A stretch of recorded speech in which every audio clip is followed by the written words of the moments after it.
Hello everybody, and we're here again at pupunta tayo sa isang known na park dito sa Hong Kong. So andito tayo sa Diamond Hill MTR Exit C sa Hollywood Plaza. So paglabas natin dyan at turn right tayo at saka lalakad muna tayo ng kunti, hindi naman siya masyadong malayo. So lalakad tayo dyan hanggang sa makita natin yung cross bridge. So ayan, patawid tayo dyan. Dadaan tayo sa may traffic light. So, lalakad muna tayo dyan hanggang makita natin sa dulo. Ayan, makita natin yung may malaking gate. Papasok tayo ulit dyan. May mga security guard. Mayroong nakabuta dyan na rules dapat natin sundin. Kasi dito kasi mara siyang kanang i-respect mo siya dito sa loob. So, ayan, nakasabay tayo dito na marami talagang tao kasi siya, holiday. So ayan, nandito na tayo sa loob sa may entrance dito sa park. Sobrang laki talaga to na park. Hindi kayo ma-boring o gano'n. Kung first time kayong pumunta dito, wow, ang ganda. Maraming mga naka-display na mga kahoy, mga stones. At dito naman nakapasok kami sa isang para siyang museum, isang museum. Ganong mga naka-display na mga ah, sikat na mga tourist spot sa China. So dito naka-display yan. Yung mga palace, na mga basta yung mga temple na ganon, naka-display yan dito lahat. At saka yung mga pagoda. So babasahin mo lang dyan kasi may mga kasi yan, mga pangalan, ganon. So hindi na namin binasa yan lahat kasi sobrang haba. So basta tinignan na namin kung anong pangalan yan. So ayan yun ang mga kumbaga parang replika so gano'n naka-display dyan. Tapos pag lumabas naman tayo dyan, sobrang init talaga pero worth it kayo yung mga naka-display dito. So kayong mga gusto magbalak na pumunta dito sa Hong Kong, pwede nyo i-add dito ang inyong tourist na yung bucket list ninyo nga libre rang pasukan. So, talaga kayo dito basta first time. So, ayan, nandito na naman tayo sa labas.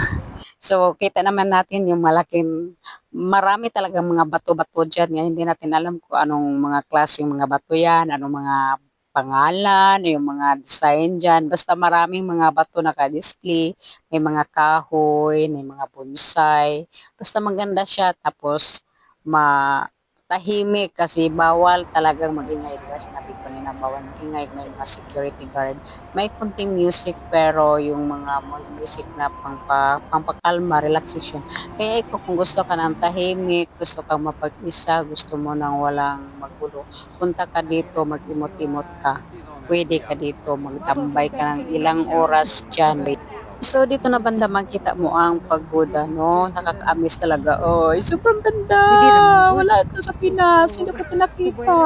So, ayan guys. So, magpila ka dyan kung maraming tao na gusto magpa-picture, gusto mo ng magandang anggulo na makuha ang picture mo. Siyempre, turista tayo. Kailangan na maganda talaga yung kuha ng picture natin. So, magtiyaga talaga tayo maghintay kung mayroon tayong kasabayan, di ba? So, yung pag pumunta kayo dito, dapat may dala kayong tubig, meron kayong mga baon na pag mangutong kayo kasi medyo siguro may kamahalan dito ng pagkain dito sa loob. Mayroon namang restaurant dyan, may mga tsaka, gano'n, may mga sweets, pero alam mo na, pag dito mga ganito nga klase, medyo kamahalan talaga. Pero kung gusto nyong bumili, maka-afford kayo, walang problema dyan. Pero mas ganda ito may baon. Pwede ka naman magkain-kain yung mga konti, palihim ba, ganun. Wag yung pa-attract ka kasi bawal kasi may mga security. So, dito na tayo, lalakad na naman dito kasi paikot kasi yan. Malaki, ilang ektarya to, sobrang laki. So, ayan, paikot-ikot tayo. Yung makikita natin yung kahoy na walang dahon. Iwan ko anong pangalang kahoy na dyan, basta maamis tayo para tayo na sa ibang bansa, ganun.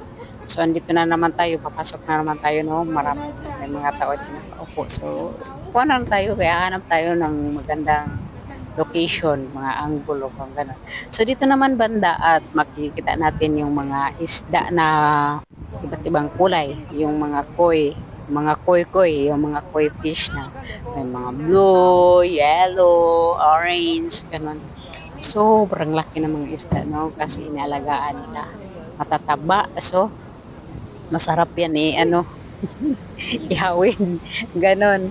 So ayan guys. So, pagkatapos na namin doon, nagka-picture-picture. So, post, dito na naman kami banda sa my falls. Mga, ano, yung water, ganon. Nakakaano no yung mga bagsak ng tubig na nakaganda. Alam mo ba yung tubig niya nakabagsak ng tubig na yan?